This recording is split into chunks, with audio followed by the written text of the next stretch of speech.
Hello everyone. सो दोस्तों, आज हम आपके साथ डिस्कस करने जा रहे हैं साइंस के कुछ क्वेश्चन। साइंस की बात की जाए, इसमें 106 से लेके 120 तक के जो क्वेश्चन है वो आपके साइंस के क्वेश्चन पूछे गए, इनको हम डिस्कस करेंगे।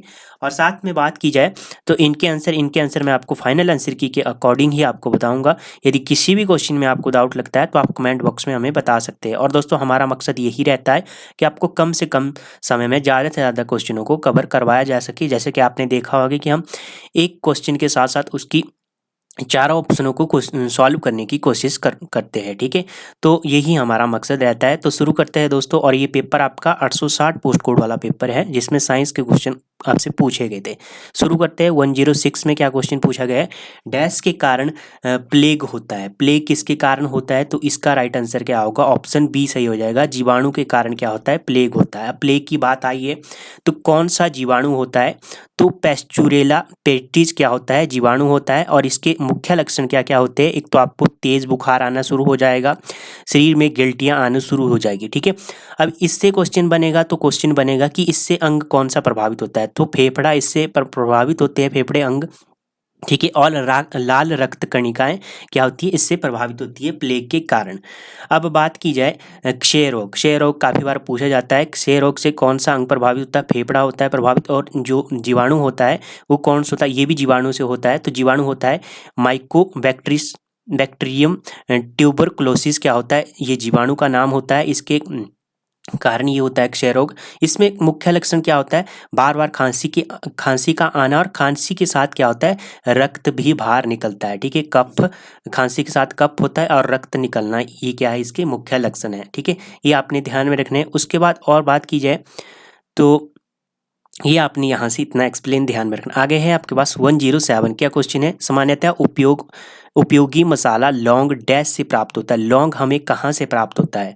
मतलब कि कहाँ से हमें प्राप्त होता है? तो फूल की कली से हमें प्राप्त होता है। ऑप्शन आपका सी सही हो जाएगा। 107 की बात कीजिए, ऑप्शन सी सही हो गया। अब यहाँ से आपने कौन कौन से क्वेश्चन ध्यान में रखने हैं जो आपके एग्जाम में पूछे जा चुके हैं। सबसे पहले बात करेंगे हम जड़ों का रूपांतरण। ये क्वेश्चन पूछा जाता है कि गाजर की जड़ें किस तरह की होती है?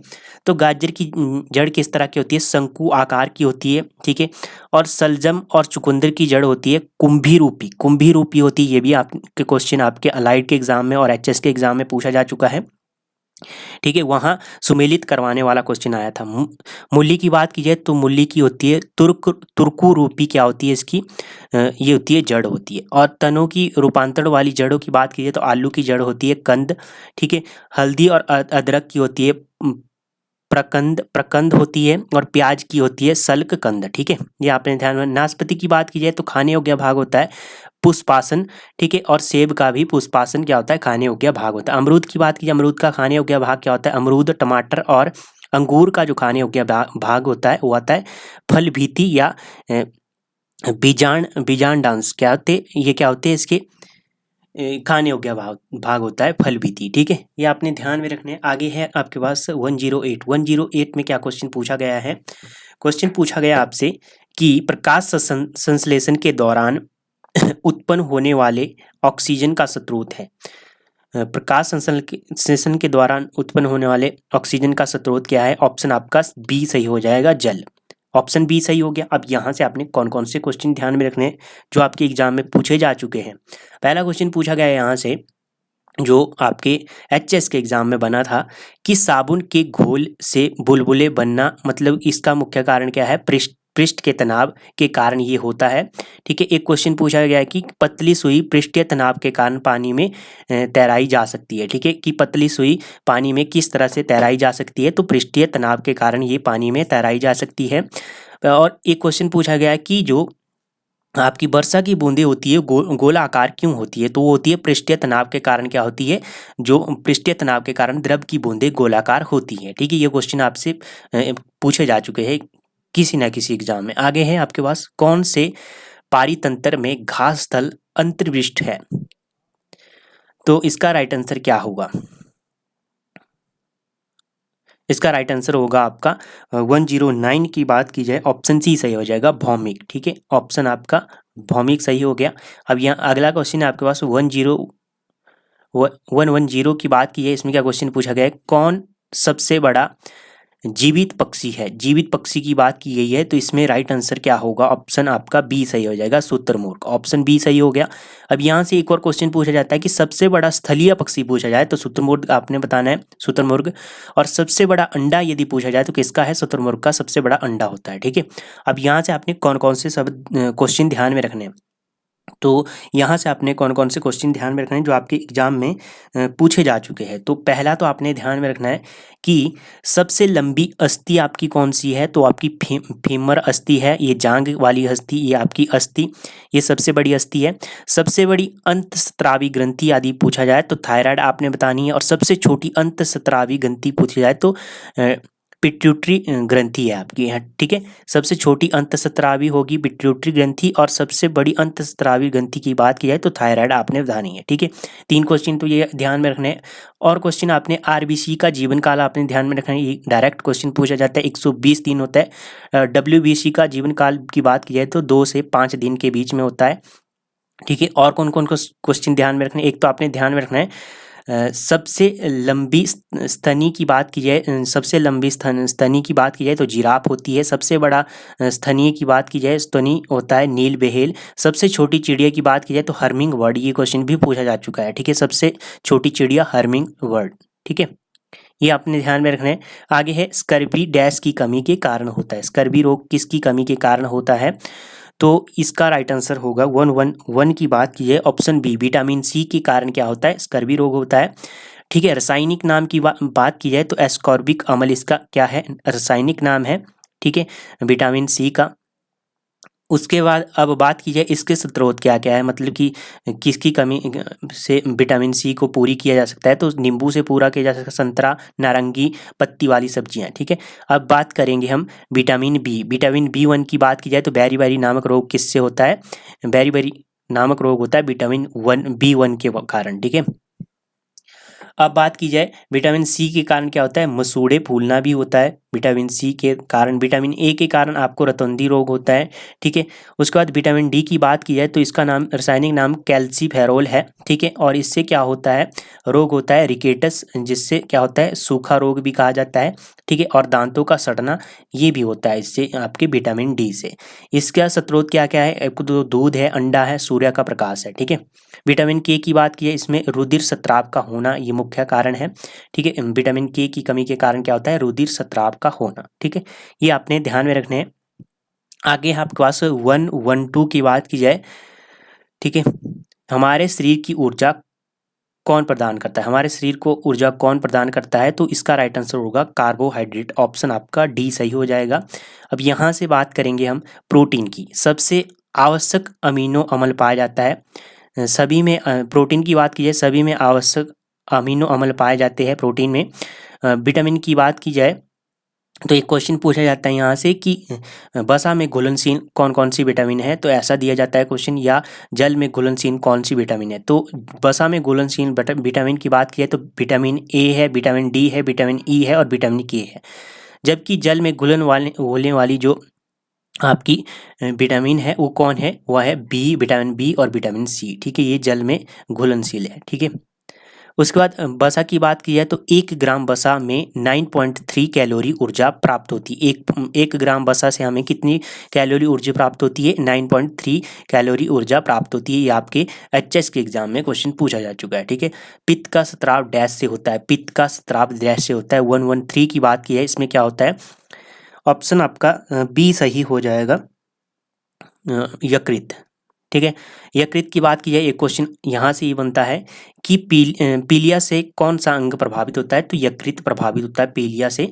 ठीक है, और सबसे बड़ी ग्रंथि भी यकृत है। ठीक है, ये आपने ध्यान में रखना। और डायबिटीज से कौन सा अंग प्रभावित होता है? तो अग्नाशय हमारा डायबिटीज से प्रभावित होता है। ठीक है, अग्नाशय जो अंग है आपका, ये डायबिटीज से प्रभावित होता है। आगे है कौन सा प्राणी शीत रक्तक है? शीत रक्तक की बात की गई है, 114 की बात की है। इसमें क्या क्वेश्चन पूछा गया है कि कौन सा प्राणी शीत रक्तक है? तो ऑप्शन आपका बी सही हो जाएगा, कछुआ। ठीक है, कछुआ क्या है आपका? शीत रक्तक है। ठीक है, आगे है रक्त में कौन सी धातु मौजूद होती है? कौन सी धातु पाई जाती है रक्त में?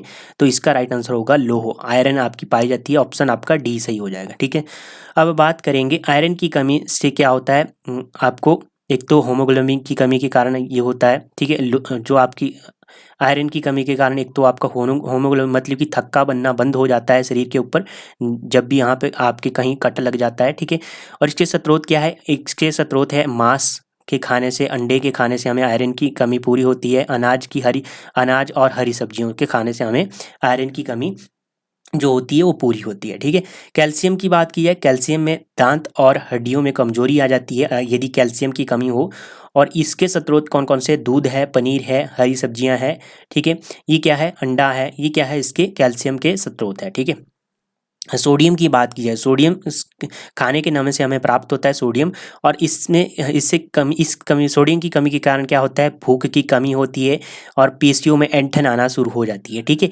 इसकी कमी के कारण हमें ये होता है, ठीक है। आगे है, दाढ़ी बनाते समय उपयोग किया जाने वाला शीशा डैश होता है। शीशा डैश होता है, तो इसका मैंने आपको पिछले सेशन में एक ट्रिक बताया था, तो इसका राइट आंसर आपका ऑप्शन बी सही हो जाएगा, अबतल लेंस, ठीक है। ऑप्शन आपका बी सही हो गया। अब यहाँ से आपने एक ट्रिक ध्यान में रखना है जो आपके मैंने पिछली बार भी बताया था। अब दाढ़ी डॉक्टर ने गाड़ी के दर्पण लाइट में बनाई, ये ट्रिक आपने ध्यान में रखना है। इससे आपको जो आपके अबतल दर्पण से बनाने वाले मतलब अबतल दर्पण से क्या क्या किया जाता है वो सब आपको याद हो जाए। अब से हो गया अबतल दर्पण, दाढ़ी से हो गया दाढ़ी बनाने के लिए।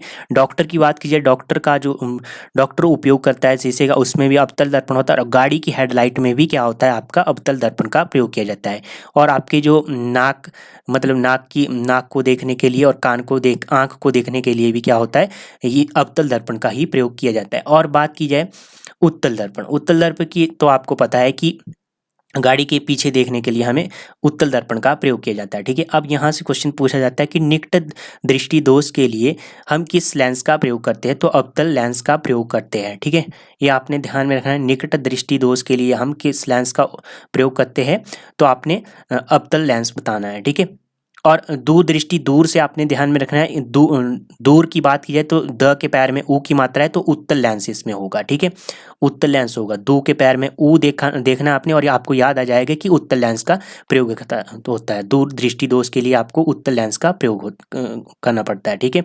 और निकट दृष्टि का आपको याद रह जाएगा, क्योंकि निकट यदि आप क को देखेंगे तो क किस तरह से बनता है? पहले ब बनाया जाता है, तो अबतल आपने ध्यान में रखना है, ठीक है। मायोपिया भी कहते हैं इसे, ठीक है, दूर निकट दृष्टि दोष को। उसके बाद ये हो गया यहाँ से एक्सप्लेन। आगे है 117 में क्या क्वेश्चन पूछा गया है? साबुन के बुलबुले डैश के घोल के कारण घोलकर होते हैं, ठीक है। साबुन के बुलबुले डैश के कारण गोलाकार होते हैं, तो किसके कारण होते हैं? ये हमने डिस्कस किया अभी ऊपर। पृष्ठीय तनाव, ऑप्शन आपका सी सही हो जाएगा, ठीक है। साबुन से कपड़े आसानी से क्यों धुलते हैं? ये क्वेश्चन पूछा गया है अलाइड के एग्जाम में, क्यों धुले जाते हैं? क्योंकि साबुन की बात की जाए तो साबुन पानी के सरफेस टेंशन को कम कर देता है, इसके कारण क्या होता है? आसानी से धुल जाते हैं। कपड़ा सुखाने की मशीन और दूध से मक्खन निकालने वाली मशीन और कपड़ा सुखाने वाली मशीन और दूध से मक्खन निकालने वाली मशीन की बात की जाए तो ये किस सिद्धांत पर कार्य करती है? अपकेंद्रीय सिद्धांत के ऊपर ये कार्य करती है, ठीक है। और साइकिल सवार व्यक्ति होता है, ये मोड़ के ऊपर अंदर की ओर जो मुड़ जाता है, इसका भी कारण क्या होता है? अपकेंद्रीय सिद्धांत कारण होता है। आगे है, किए गए कार्य का दर होता है। किए गए कार्य की क्या दर होती है? शक्ति होती है। ऑप्शन आपका सी सही हो जाएगा, ठीक है। आगे है क्वेश्चन आपका, निम्नलिखित में से कौन सा रेडियो एक्टिव है? रेडियो एक्टिव क्या है आपका? थोरियम। ऑप्शन आपका डी सही हो जाएगा। आगे है पीतल में होता है। पीतल में क्या होता है? तो इसका राइट आंसर क्या बनेगा? पीतल में होता है ऑप्शन ए, तांबा और जस्ता, ठीक है। ऑप्शन ए सही हो गया, ठीक है।